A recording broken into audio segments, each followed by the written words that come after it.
Hi there, I am here to give some helpful hints on preparing the first two portions of the Cavatine, especially for those of you who are auditioning for California All Southern or All State.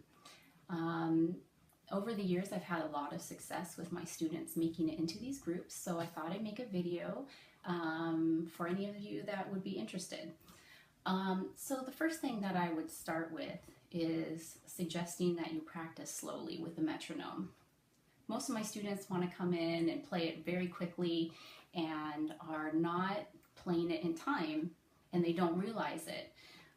If you practice slow with the metronome, you're going to get that really strong sense of time, which is really important when you're playing or you're auditioning. The next thing I would suggest is to record yourself a lot. I like to use the app Tunable. On that app, if you have an iPad, it's really great because you can record, and then when you listen back, you can see your intonation, and if there might be any imperfections, and then you can go through and mark your part and improve on your tuning. The next thing that I would suggest is really looking to do natural slurs. So if you don't know what a natural slur is, it's anytime you can move note to note when there's a slur marked and you don't get a gliss. So implementing the natural slurs is really important, especially in the second movement, where you want to make it extremely lyrical and extremely connected. So you want to find those places that you can put a natural slur in. One of my suggestions is in measure 12, you have an E flat, B flat, G. And if you play the B flat in fifth, you can do that measure in a natural slur, and then it emulates the 2 measures before, and so then you make it very consistent. So I would suggest looking for those types of places. Also in measure 20, you can play both of your Fs and 6th, and that will help with making just a really smooth slur. Next, alternate positions. That's kind of what I just covered right there, but you want to be looking for places that you can do alternate positions. That's going to make it easier with the slide or make it more fluid. So for example, in measure 49 and 51, when you're doing that chromatic B-flat scale going down, you want to go to F and 6 because then it's just one nice progression, 1, 2, 3, 4, 5, 6. And it makes it a very nice fluid motion with the slide, which is also helpful. It makes it sound really clean. So that's another thing you want to look for. Another thing that I really find important is to write in all the places you're going to take a breath.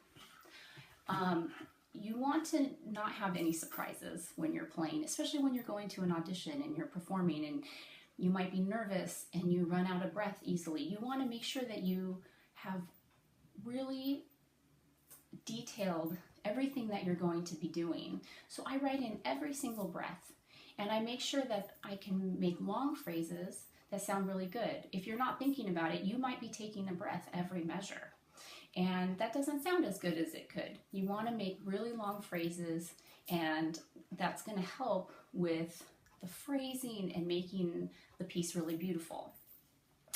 One of the other things that I've noticed a lot with my students is in the first part where we have the triplets, a lot of my students play them too fast. And so you want to work on making them very even.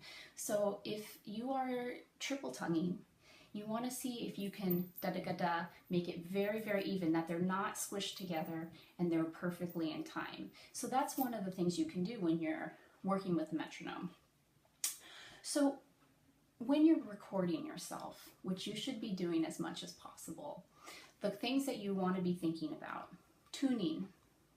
Am I in tune? Am I in time? When you go and record yourself and you're listening back, you should be counting and making sure that you're staying in time.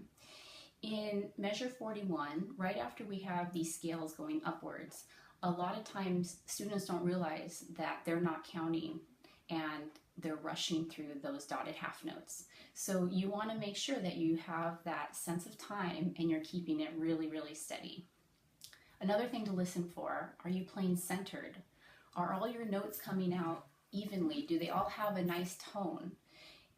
Do you have maybe a change in tone when you play low or a change in tone when you play high? You want to see if you can make it really even and where everything comes out nice and clear and centered. Phrasing, dynamics. A lot of times I notice with myself and with students, they'll think that they're doing a crescendo, but I don't hear it. Or if I record myself, I think I'm doing enough of one and I listen back and I go, oh, that wasn't enough. So you want to listen for those dynamics and see if you are able to get it through to the audience. And then another thing you can think about is articulation. Am I doing what's written? Am I putting natural slurs in there? Do I like this opening phrase of the way I'm articulating it? Is it too short? Is it too long? So making sure that you're thinking about all of these different aspects when you're playing to create the most beautiful music that you can make. And if you do all these things and prepare in a very detailed way, I think you could have a lot of success in your performance or in your audition. So I hope this helps you.